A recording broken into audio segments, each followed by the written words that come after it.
Here, horsey, horsey. Uh-oh. He's coming to Stevie B. Oh, goodness. Gizmo, you're about to lose your shit in a minute. My dog's about to lose his mind. It's okay. It's okay. It's okay. It's okay. Look at there. Stevie B petting a horse. This is actually really cool. Hold on. Hey there, boy. Hey. Oh, yeah. See? Myth busted. Stevie B doesn't kill horses. Stevie B loves horses. Look, here comes another one to join the fun. Oh, I know. Oh, goodness.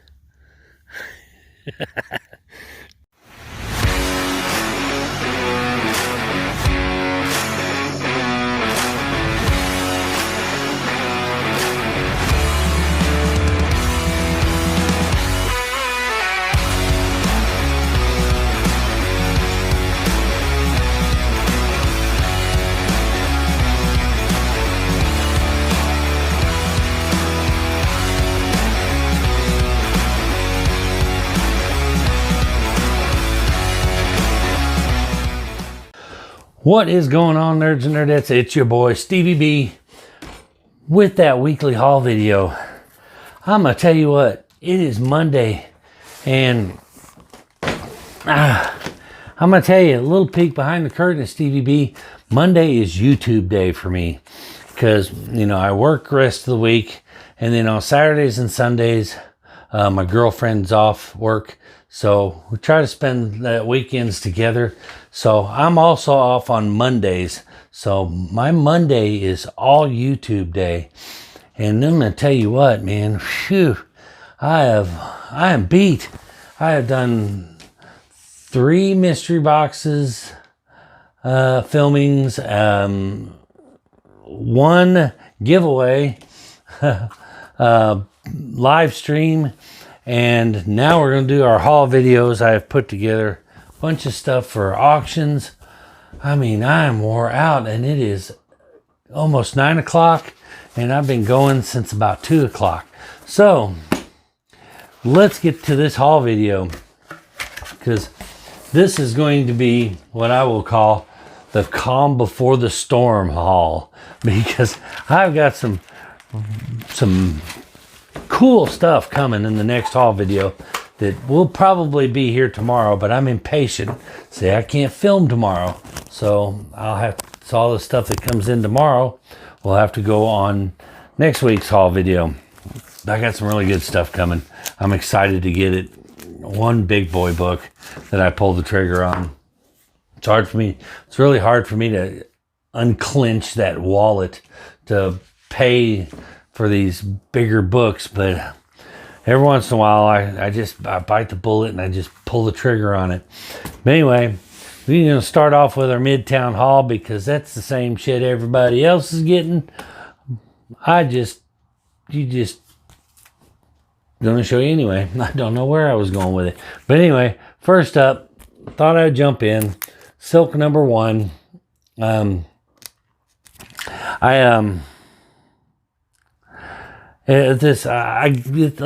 of it's cover by, but part of it is I wanted a starting point for this Silk character, and because I'm kind of intrigued by her.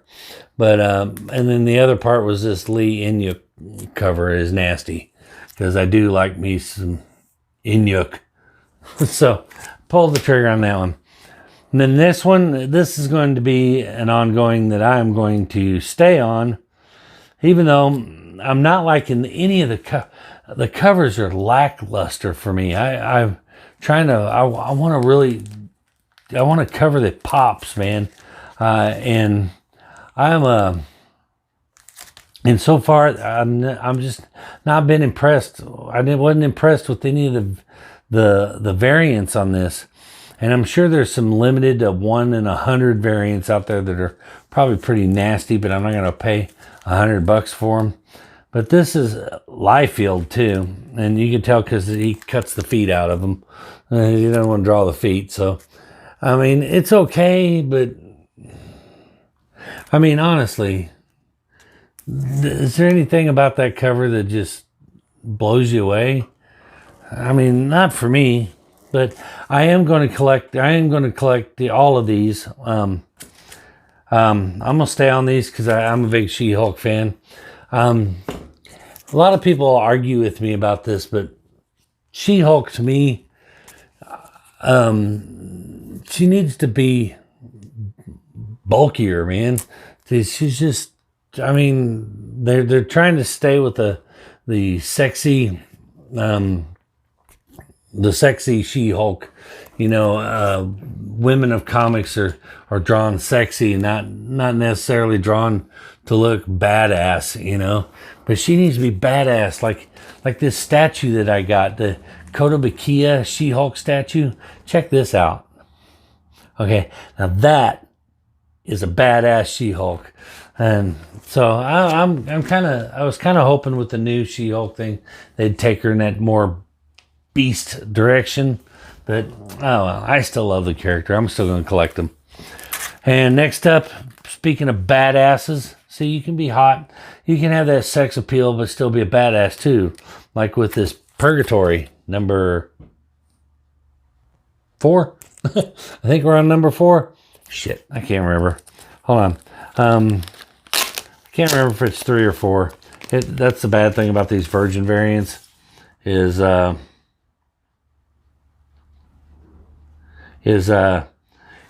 they don't tell you what number it is, and now it won't even tell me on the back what number it is. So this is number 4. Sorry. Okay, so Purgatory number 4. I'm going to get all these too because I'm a fan of the Purgatory character. Have been since the 90s. So I'm going to get those, and I'm going to scarf up every Dark Child book that comes out when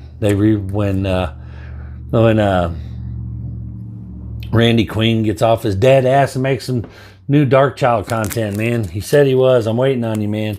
Waiting on you. But anyway, loving those. Loving the artwork in those too. Speaking of artwork, 100% Pure D cover buys. I had to back off. I actually had my cart loaded up with these, and then when I went to check out, I went, oh shit, we got to back off and do these a little at a time. I get impatient. I can't. I'm an impatient collector. I am the Netflix of collecting. I want to binge it all at once. I want it all at once. I don't want to wait. And then after it's all done, then I go, crap, now I don't have nothing. But anyway, with this Stuart Sager cover of Kiss. Shit, I'm gonna show you the cover, and then I'm gonna tell you what it is. But that Gene Simmons cover by Stuart Sager, it's just nasty. I was gonna get all of them, I had them all in the cart because they had them all at Midtown, but I couldn't. I just, man, I was like, damn it, I can't. Can't pull the trigger on all of them all at once. But this was Kiss, Blood and Stardust, number 1. Yeah. So it was, yeah, Blood and Stardust. But Stuart Sager did a whole bunch of Kiss covers, and they were all fantastic. And I'm eventually probably going to get them all.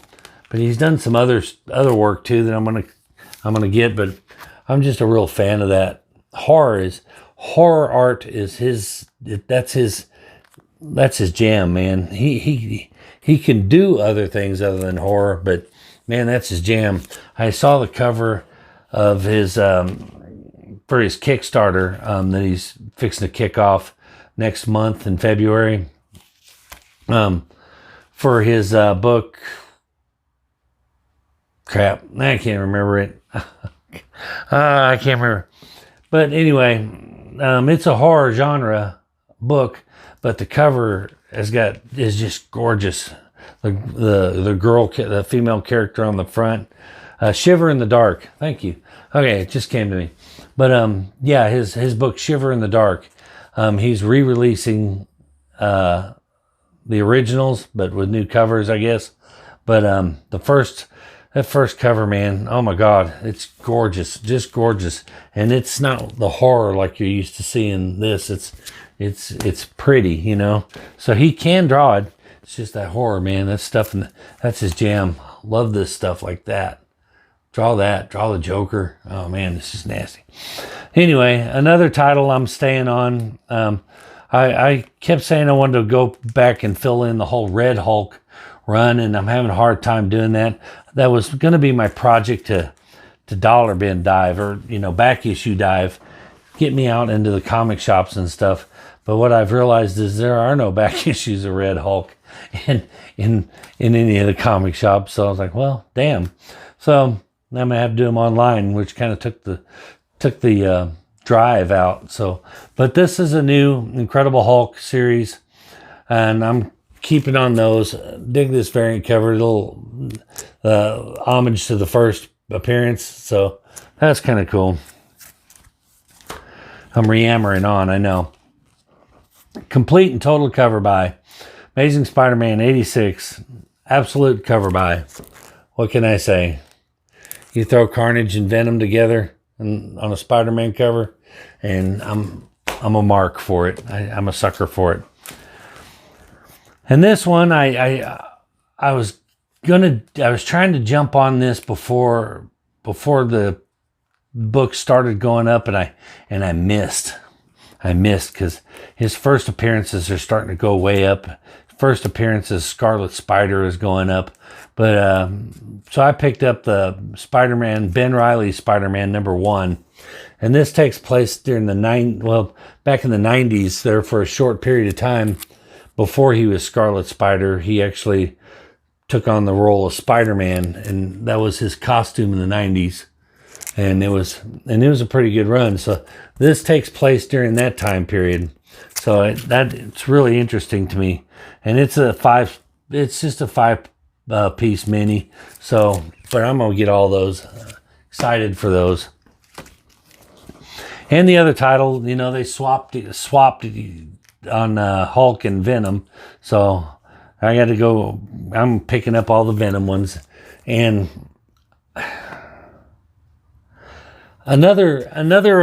this is another title where I'm kind of getting a little disappointed with on the covers. I mean, unless you go out and buy one of those store exclusives that are with the nasty art, which I got one of them that I think I got in a mystery box. But I mean, the covers are kind of lackluster, and if I see one more 300 homage cover, I'm like, oh my God, would you get over them already? I'm starting to think that the artists today have no creativity, so they just cover swipe. They're Greg Landing everything. I find it interesting that Comic Vantage hates Greg Land because he cover swipes and steals his art from other people, and yet these are okay for some reason. I don't know. I'm really, really burned out on the 300 homage, burned out on the Todd McFarlane. I mean, I understand Todd McFarlane is awesome. His artwork's great, but come up with your own stuff. You'd think Todd McFarlane would go, Jesus Christ, quit stealing all my covers. Do your own cover. Because between that and Spider-Man #1, geez, they're just homage to death. But the next one up, this little mini of Robins. I'm collecting it. As soon as I get all 6 of them, I'm going to read it because it sounds interesting. Oh, I forgot something. Venom #4. First appearance of Spearhead, or Carson becomes Spearhead. And it's arguably the first appearance of Bedlam. It's a 2-page splash page of Bedlam. And they're saying it's going to be one of those controversial, is that the first appearance or is that a cameo? So it's either the first appearance or it's going to be like the second cameo appearance. I don't know, but whatever. And then the Robins, #3 of 6. So I got 3 more of these. Then I'm going to read this. But I'm hoping it's as good as it sounds. But that takes care of the Midtown haul. As I said, I'm always a week behind everybody else because I got to order mine online and it gets here a week later than everybody, or at least 5 days, 4 days. Anyway, but yeah, that's my haul from Midtown. Kind of nothing that really excited me other than the Ben Reilly Spiderman, but this, on the other hand, this excited me that I was able to pick this up. And what got me going on this was I picked up Daredevil Man Without Fear, the Frank Miller run, and I got it, the whole series of that for like $12, or was it $12, I think. $12 was a steal. One of the most, probably arguably the most iconic Daredevil storyline ever written. And to get it for nothing like that was just unbelievable to me. So definitely one of the collections that will not ever leave my PC. But there was another very well written Daredevil storyline that I was after as well, and this was the run by Kevin Smith. Silent Bob himself got a run on Daredevil as Volume 2, and it was the first 8 issues. And Kevin Smith got to work with Joe Quesada and Jim Paul. I want to call him Palmiotti, but yeah, Palmiotti. But anyway, I can't. It's hard to pronounce. You got to stop and think about that before you pronounce it. But yeah, so Silent Bob working with Joe Quesada and Jim Palmiotti on Daredevil, and was a very well written series. So I was able to scarf up the whole series of this in mint condition. Excellent, perfect condition. The seller shipped those bulletproof too, so kudos to him. 1, 2, I can't remember what the storyline was called. I'm trying to remember it, and I'm blanking. Y'all ever wonder why I don't do reviews? This is why. This is exactly why. Because I blank too much, and I can't remember. My retention is terrible. I thought they would. The storyline was called something. I don't remember what it was. Light me up in the comments. Tell me what it was, what that story arc was called. But it just escapes me now. Anyway, number 1. Number 2. And the artwork, man. Love the artwork on these. Number 3. There's a little homage right there. Number 4. But I'm so happy that these were in absolute ridiculously mint condition. Every one of these is a 9.8 candidate if I were to just submit them, which I'm not. But if I were, I'm only saying that to illustrate how good a condition these are in. But number 5, even these black covers, not a single. These have never been read, never been touched, I don't think. But number 6,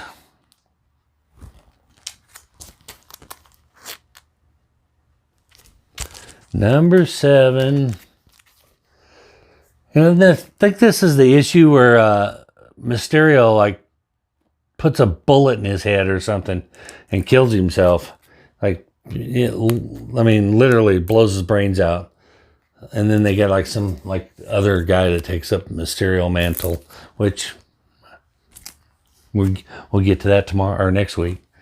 Anyway, number 7 and number 8 with Spidey in the cover. And what do my eyes deceive? But is that webbed armpits? That's kind of interesting for this time period. But cool. Anyway, but love it. Absolutely just love the shit out of these. I was happy I could pick them up at a decent price. I mean, 8 books for, about $5 a piece, I guess. About $4 or $5 a piece. But yeah, again, one of the best Daredevil stories ever told. To go along with my Frank Miller. Plus, I'm a big fan of Kevin Smith, and so to get an opportunity to own his first Daredevil writings is awesome. He probably should have wrote the movie, and it would have been a better movie. But anyway, that is going to do it for this week's haul video, man. Thanks for sticking around through the whole thing. I know this ran a little longer than normal. I'll try to keep it at about 15 minutes, but I appreciate you suffering through it for me. So one more favor before you go. If you could hit that like button, it would really help support the channel. Subscribe, leave a comment. I am answering every comment. I'm doing better. And hit that bell so you don't miss my upcoming videos. That being said, that'll do it for this one. We'll see you guys in the next one. Peace.